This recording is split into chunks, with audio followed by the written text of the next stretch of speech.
Well, today we're going to talk about two reformational peoples. The first that we'll speak of are the Huguenots, which is here on the screen because you need to know how to spell that one. If you want to, for your notes, you want to abbreviate them, something like the Huggies or the Hugs, you may. You then may go laugh quietly in another room. Just don't share it with me. But the Huguenots are an incredible people group. The Huguenots were essentially French.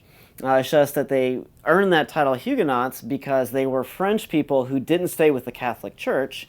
They actually believed in the ideas of the Reformation. They believed that you could directly go to Christ. You didn't need a priest. They believed that grace was freely given. You didn't have to somehow earn it through works or pay for it in some way or another. So these Huguenots were looking for a place that they could freely worship. They didn't really have that in France. And so in the year 1555, which you need to write down, they actually founded a colony over here in what is the area of modern-day Rio de Janeiro, which is down in Brazil. Now, the leader of the Huguenots, the man who financed and organized this expedition, he didn't actually found the colony himself. He stayed in France. He was an admiral, and his name was Gaspard de Coligny. And de Coligny was able to found this colony, was able to back it with lots of his finances and choose just the right guys for it. But the problem was is the governor of this new colony wasn't a Huguenot himself, nor did he actually believe the Huguenots really should be protected. And so within a very short amount of time, just a couple of years, most of the Huguenots had either been arrested, deported, sent back to France by this governor, or several of them had the misfortune to simply be drowned in the harbor. As a result, the governor eventually gave up this colony, which was known as France Antarctique. He gave it up to the Portuguese so it could become a part of their modern-day Brazil. But that didn't stop the Huguenots. In the year 1564, de Coligny once again financed and organized yet another colony. This one was known as Fort Caroline. And it was in Florida. In fact, if you've ever been to Jacksonville, Florida, that was the site of Fort Caroline. And Fort Caroline lasted for about a year. It was another colony like France Antarctique that was meant to be a place of settlement, a place of parish settlement for the French Huguenots. But the Spanish didn't like that. The Spanish saw it as a threat to their territory, and the Spanish did not want these people to be free to worship or free to govern themselves, so the Spanish simply conquered Fort Caroline and shut it down. The only thing that remains of Fort Caroline is a plaque in Jacksonville. In the years 1572, this is when real tragedy hits the Huguenots. The things I've already mentioned have already been tragic, but 1572 is one of those dark pages of history, of which there are many. In the year 1572, back in France, the French Catholics, many of them, conspired together to kill their Huguenot neighbors in the middle of a night. It was taken on the church calendar day of St. Bartholomew's Day, and so it's known as the St. Bartholomew's Massacre. And we don't have an exact count, but historians estimate that somewhere around 85,000 Huguenots were killed that night, many of them simply clubbed while they lay in their beds sleeping. And so the Huguenots that did survive, they fled. Several of them, who were watchmakers and chocolatiers, that was what a lot of the Huguenots did for a living, fled to Switzerland, which is why Switzerland is still known for its watchmaking and its chocolate making. But the rest of them came over here. And in fact, in the year 1605, several of those Huguenots formed an alliance with other French Catholics to found a new colony. This one was called Port Royal, and it was on the island of Nova Scotia in Canada. And it was actually a brilliant colony. In fact, this colony had a lot of firsts in the New World. For example, it was the first colony in the New World to have a library. It was also the first colony in the New World to have its own theater and its own theater productions. It was the first colony in the New World to have a regular church service that actually repeated every single week. It was also the first colony in the world, or the New World that is, to have its own Bible study and to have its own surgeon. Kind of one of those things you just take for granted, but the fact that you need a surgeon to actually take care of serious illnesses is a serious issue. And so it was the first colony that we know of that actually consistently had all those things set up. But of course, the Huguenots were ultimately not welcome. Over time, as some of their Catholic neighbors enjoyed the fruits of Huguenot thought, such as that surgeon and that library, some of them forgot where those things came from, and some of them conspired to drive out the Huguenots, and they did so just a few years after the colony was actually founded. Now, Port Royal is still there, but the Huguenots were driven out.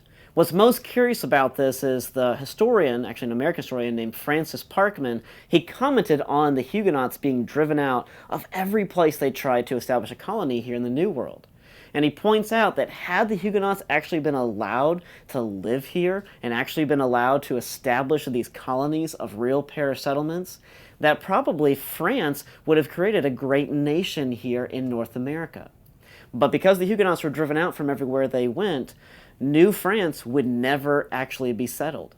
In fact, we're going to see that in the year 1803, Napoleon would sell New France for roughly 3 cents an acre, which even for the time was dirt cheap. That's like you buying land for a few bucks an acre right now. It's unheard of. But New France never got off the ground because the Huguenots were never even allowed to do so. Now, the second people we'll take a look at today are the Dutch. And the Dutch also have a long-standing tradition of Reformation. They quickly grasped onto the doctrines of the sovereignty of God, the fact that His scriptures are authoritative, and the fact that His grace is supreme in this world. Well, the Dutch, when they came over here, they had their start with an explorer by the name of Henry Hudson. And Henry Hudson sailed into the area that is now New York City, and actually sailed up the river that goes right past New York City, which is named after him. It's the Hudson River. He would explore all up and down the Northeast, would ultimately end his life up in the area that is now called Hudson Bay, when his sailors were worried that the northern passage was going to freeze and they were going to be trapped up there to die. So they put Hudson and his son on board a little ship, and they left him to do what he could. We never heard from Hudson again. But what we do know about the Dutch is they were able to actually purchase the island of Manhattan, which is the center of New York City.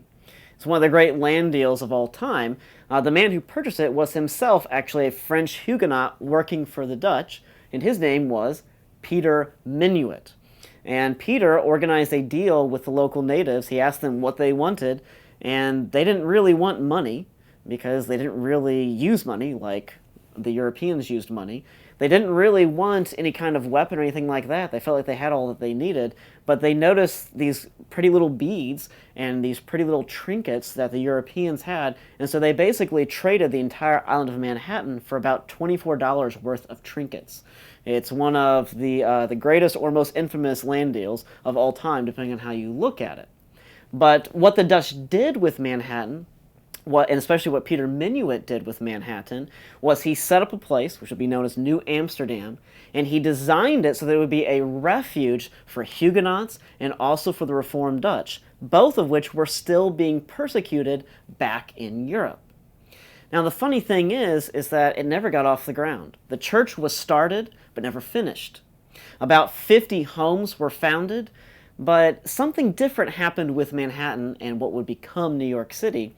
It seemed that bars, or what they called tap rooms, were much more prevalent. In fact, early on in the history of New Amsterdam, or Manhattan, there were only 50 homes, but there were 17 bars. So far many more bars than you would actually need for that many homes. So you have to ask yourself the question, okay, who's actually going to these places and doing all this drinking? It wasn't really the local residents. It was the fact that Manhattan was a great place for pirates to come and dock their ship and to actually have, essentially, a big wild party. And so the Dutch sent one of their fiercest men. He wasn't really fierce in terms of how big he was or in what he could do, say, with a weapon. He was fierce in the sense that he was stubborn. His name was Peter Stuyvesant. And Peter Stuyvesant's name actually still adorns several places and streets, for example, in New York City, in the lower end of Manhattan and so forth. But what Stuyvesant did was he came in and he cleaned up the city. He closed down most of the bars. He finished the church. He opened a school. He opened public parks. And to keep the pirates from coming back, he built a wall, which is now called Wall Street. So in other words, when you hear about Wall Street and you hear about stockbrokers, where they're actually working was originally a wall to keep out pirates. Unfortunately, some Wall Street stockbrokers have now become the pirates, but that's another story. Anyway, he did all of these things. He was able to dig a canal to provide easy access and passage through the city. In other words, New Amsterdam, or what we know today as New York City, became a beautiful and often very clean Dutch village. Eventually, Peter was asked by the Dutch government to return home. And Peter sent a message back saying, "No, I don't want to return home because I am home." That's huge, because this is one of the first examples we have with these colonies that people are viewing it as home, not as a place to get rich, not as a place just to make money or to keep your enemy from getting too much power. It was actually a place you could call your own and pass on to your children and to your grandchildren. That, of course, was the secret to the success of all of these great colonies. Now, later on, the Dutch colony of New Amsterdam would actually be taken over by the English. They had an earlier claim on it.